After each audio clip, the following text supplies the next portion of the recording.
Fala aí, galera, que quem fala é o Vinícius e hoje eu estou aqui para jogar um jogo de moto para vocês instalarem. O nome do jogo é Moto Troller.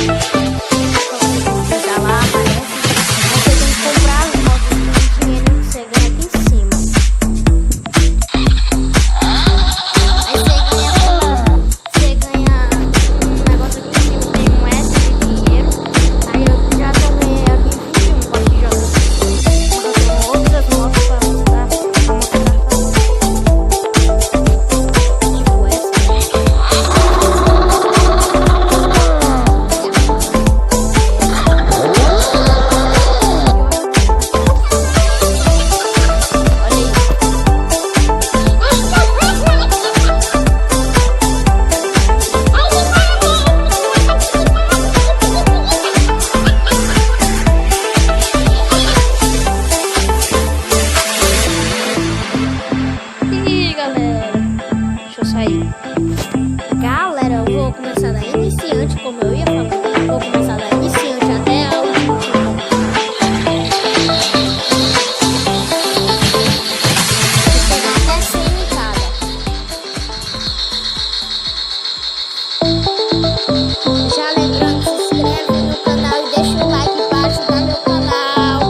Galera, se você gostou, deixa o seu like, se inscreve no canal e ativa o sininho